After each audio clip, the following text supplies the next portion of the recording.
O Sermão da Montanha é um dos ensinamentos mais importantes de Jesus Cristo, que ele deu aos seus discípulos, conforme registrado no Evangelho de Mateus, capítulos 5 ao 7.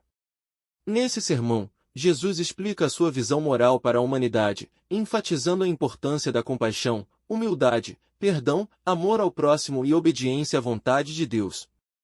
Ele também mostra como seus seguidores devem viver de forma diferente do mundo, buscando as coisas celestiais e não as terrenas. Alguns dos ensinamentos mais famosos do Sermão da Montanha são as bem-aventuranças. Jesus declara que são felizes e abençoados por Deus aqueles que são pobres de espírito, que choram, que são mansos, que têm fome e sede de justiça, que são misericordiosos, que são puros de coração, que são pacificadores e que são perseguidos por causa da justiça. Ele diz que esses são o sal da terra e a luz do mundo, e que devem brilhar diante dos homens para glorificar a Deus. A lei e o coração. Jesus afirma que ele não veio abolir a lei de Deus, mas cumprir. Ele diz que os seus discípulos devem ter uma justiça superior à dos escribas e fariseus, que se preocupavam apenas com as aparências externas.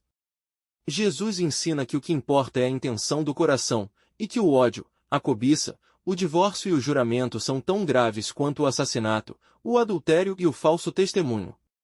Ele também ensina a amar os inimigos, a orar pelos que nos maltratam e a não pagar o mal com o mal e sim com o bem. A religião e a sinceridade. Jesus alerta contra a hipocrisia, que consiste em fazer as boas obras para ser visto e elogiado pelos homens. Ele diz que os seus discípulos devem ser discretos quando dão esmolas, quando oram e quando jejuam, pois Deus vê em secreto e recompensa. Ele também ensina a oração do Pai Nosso, que resume os principais pedidos que devemos fazer a Deus, como o perdão, o pão de cada dia e a livramento do mal, o dinheiro e a confiança. Jesus ensina que os seus discípulos não podem servir a dois senhores, a Deus e ao dinheiro.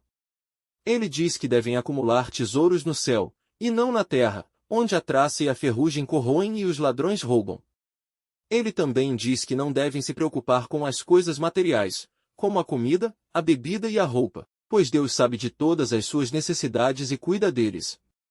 Ele diz que devem buscar primeiro o reino de Deus e a sua justiça, e que todas as demais coisas lhe serão acrescentadas.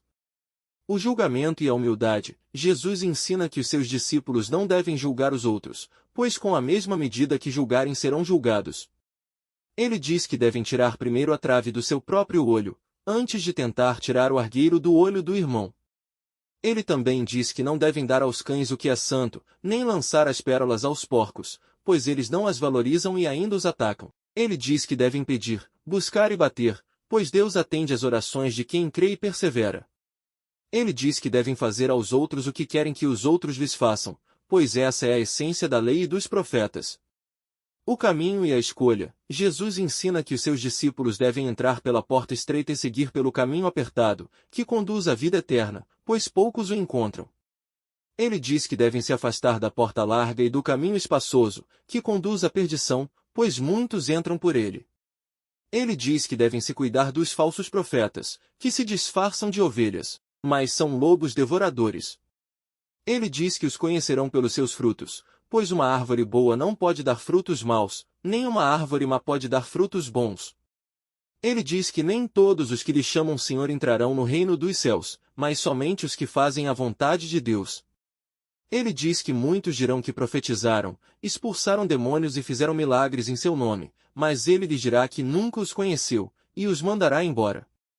A casa e a fundação. Jesus termina o seu sermão com uma parábola, que ilustra a diferença entre ouvir e praticar os seus ensinamentos. Ele diz que quem ouve e pratica as suas palavras é como um homem prudente, que construiu a sua casa sobre a rocha.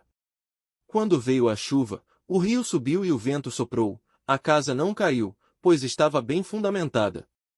Mas quem ouve e não pratica as suas palavras é como um homem insensato, que construiu a sua casa sobre a areia. Quando veio a chuva, o rio subiu e o vento soprou, a casa caiu, e foi grande a sua ruína. Se você gostou, se inscreva no canal, curtir, comente e compartilhe esse